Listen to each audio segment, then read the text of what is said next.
Aha, ukyali ku Redison TV Sebambulide Patrick nga bulijjo kakati polisi ya NRM omwaife twasazeewo kati giyita polisi ya NRM bakolera ku biragiro bya Museveni, bakolera ku biragiro by'abakulu mu NRM, tebakyaweereza ggwanga wabula bagendera ku biragiro byani ebya Museveni. So kakati gwali ku Redison TV njagala okutegeeza ekibaddewo mwenna mu kirabye, ekibaddewo mu ggwanga Uganda ng'omukulembeze w'eggwanga Robert Kyagulanyi Ssentamu akwatibwa mu kitegedde bulungi nnyo naddala mu abadde batugoberera abatambudde naffe ku mikutu gyaffe egy'enjawulo n'emikutu gy'Abaganda baffe abalala. Kyenyinza okusooka okutegeeza nti Uganda Police bakoze ebikolobero ebikyasinza okubeerera ddala ebibalabisa, naye nga batusabye tumaakinge amannya kubanga ensonga eri wano egamba nti bano abasirikale emisango gino gye bazza bagenda kugyansalinga personally, bagenda kugyansalinga on a personal basis.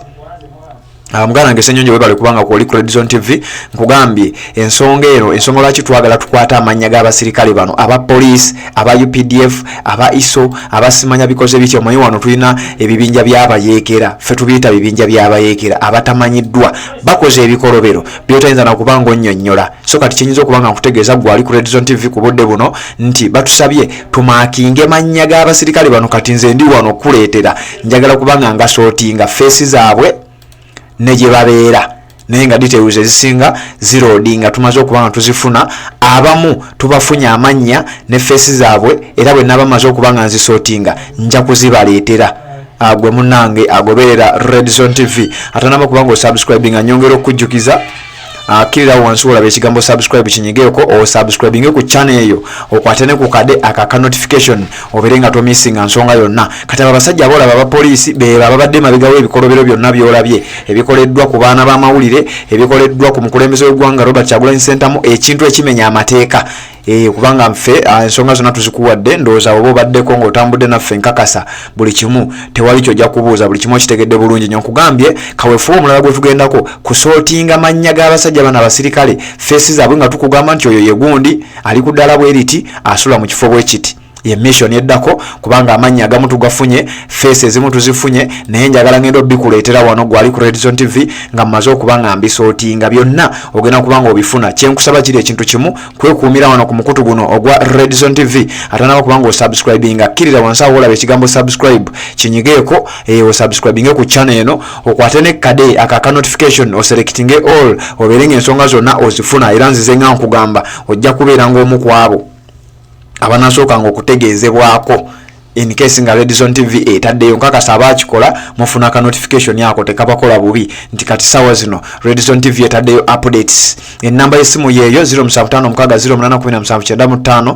gy'osobola okubanga otuyisizaako updates gwe z'oba oyina, oba oyina kuwabula, oba oyagala kuteesa, oba oyagala kubaganya birowoozo ku nsonga emu yonna eziba zigenze mu maaso mu ggwanga Uganda. Eyo ennamba ekola byonna obiyitirako, ne bw'oba oyagala okunyumyamu nayo ng'oteekako ka airtime oba ka data osobola okukanyonyogera n'onyumya nayo, era yemu byonna yebikola. Redison TV kuwali Sebambulide Patrick nga nze nkuweereza. Kati ate amawulire amalala gesaagala kuvaano nga sigakuwadde genjagala otegeere. Abaana b'amawulire be mbadde nkugamba luli abakwatiddwa, abaana abasukka 8 abakwatiddwa bamaze okubanga bateebwa olwa pressure bannayuganda gye mutaddewo, olwa pressure mmwe gye mutaba.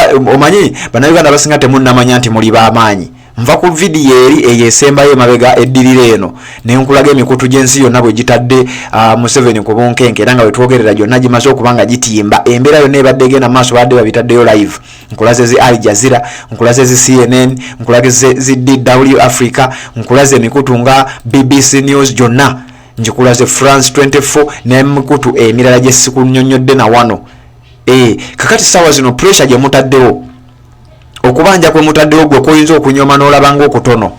Embeera gye mutaddewo bano abasajja babeera bagiraba, bagambye bano abaana katubaseseme kubanga ate tumaze okukola ejjoogo ku Robert Kyagulanyi Ssentamu, ate bwe tunaagenda maaso nga tukola ejjoogo eddala bano abasajja bayinza otufuukira ekizibu, tuyinza obbanyooma ne batufuukira ekizibu. Abaana baabo bamaze okubanga babata newankubadde nga abamu bakyayina obuvune kubanga abasajja ne baba bakwata tebasobola kukwata mu bya mirembe. Tebasobola kubanga bakulekera emirembe gwe munnange ali ku Redison TV.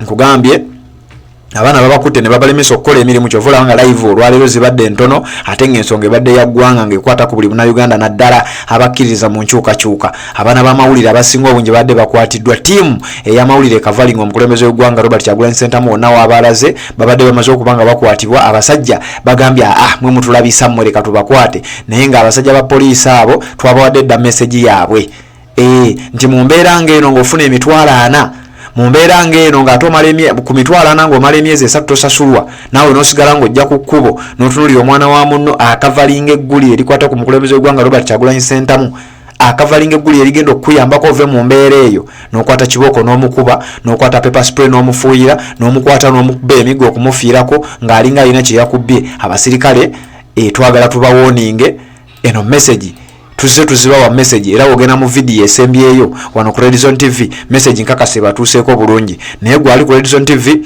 ekyomukisa omulungi nti waakiri abaana b'amawulire tusobodde okubanga tubalabako kati tusobodde okubanga tubalabako ekyo kizaamu ku maanyi, bajja kusigala balabisa kamera zigenda kusigala zirabisa newankubadde abamu tukakasa nga babakubyemukko tebeewulira bulungi, naye nga ffe oyo omukyala gwolaba ye pulezidenti w'abamawulire amanyiddwa nga Swabula ow'omukisa n'abalala bangi, naye ng'oyo ye pulezidenti waabwe naye nga ttiimu yonna ebadde emaze okuba nga ekwatibwa abasajja ba Museveni. Nakugambye nti bano abasajja baasose ne bajjira muleeya ne beefuula abakozi b'okukisaawe, kati nga ne booba ggwe ebiseera ebisinga oyinza obutabawona mu buli ngeri yonna ng'olina obbagwamu, oyinza obutategeera nti kigenda kuggweerawa, naye nga wetwogerera essaawa zino omukulembeze w'eggwanga agenda kuba nga atubuulira ekiddako, era essaawa yonna musuubire press conference wano ku Redison TV, ensonga zonna zijja kuba zikutuukako bulungi nnyo. Ekisinga obukulu nti ttiimu y'amawulire yiye eteereddwa, abaana bonna tuli nabo, buli peegi gy'omanyi ebeera ku mukulembeze w'eggwanga, peegi zonna kati ziri bulambalamba mu ngalo z'abaana bannannyinizo.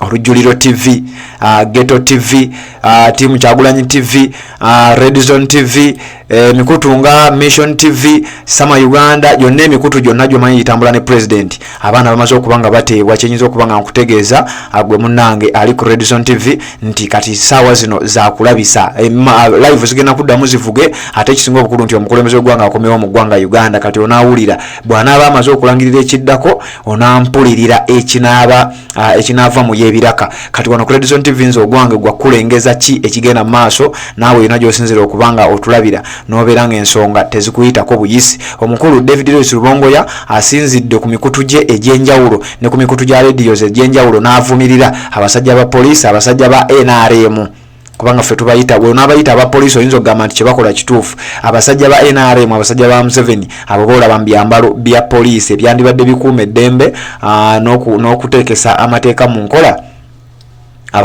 baprotectinga bulimba, baprotectinga bulyake na butemu obukolebwa ku bannayuganda, ng'ate bannayuganda enamba esinga baba balwanirira abantu abo boolaba abafuna emitwalo 4 gyokka, ate nga n'emitwalo 4 ago amala omwezi nga tasasuddwa. Naye kati information eyo gye mbadde nkuleetedde nti abaana ab'amawulire waakiri bamaze okuba nga bateebwa, gwe munnange ali ku Redison TV, kyenyinza okuba nga nkugamba ttiimu ey'amawulire yonna kati eri mu 5 ez'omukulembeze w'eggwanga Robert Kyagulanyi Ssentamu. Era essaawa yonna press conference bw'enaaba etegekeddwa, kati abakola omulimu ogwo abavunaanyizibwa ku ekyo bamaze okuba nga bateebwa, ojja kuba nga obifuna. Redison TV ffe tubeerawo okuba nga tukuweereza, teekako obubaka ombuulire wa gy'osinzidde okuba nga ogoberera.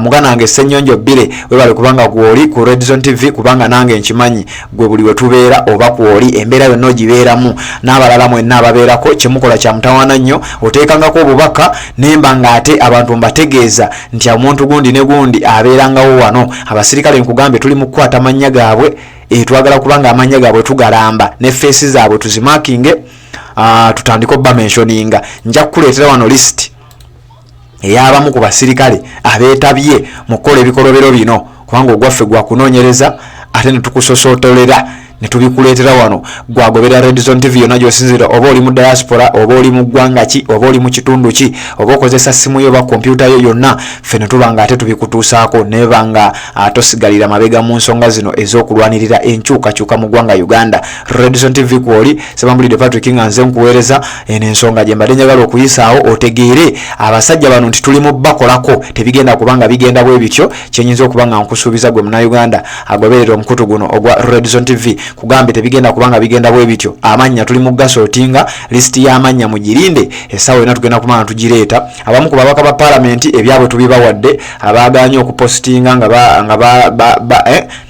nga balabisa obanga bakunga twamaze ddo okubategeera naye ate nga kamera wezizze magere be basoose mu maaso ga kamera sijja kumenya linnya lya muntu waliwo benjagala okusooka okukakasa nti ddala teyakunze teyataddeyo yadde kapositi naye kamera wezze era oba oyina gw'omanyi tekikugaana enamba ya whatsapp yiyo ffe twagisaddaakayo giteekeko message twongere okubanga tubalabisa. Redzone TV kwoli Sebamudde Patrick nga nze nkuweereza ensonga bwezito bwe zitambula kano ke mbadde njagala okubanga nkuyisizaawo kyenyinza okukusaba bwe buteerabira ku subscribinga ku channel eno mpozi n'ensonga endala ku Facebook gye tuli Redzone TV, Twitter tulinayo account ne TikTok gye tuli ojja kuba otusangayo. Sebamudde Patrick nze mbeerawo nga nkuweereza Redzone TV bwetyo bwe tukola mwebale nnyo okubanga mubeerako updates zikyajja era zonna nga bwe zijja bwe ngenda okubanga nzikuwa wano wokka woyina okwekuumira.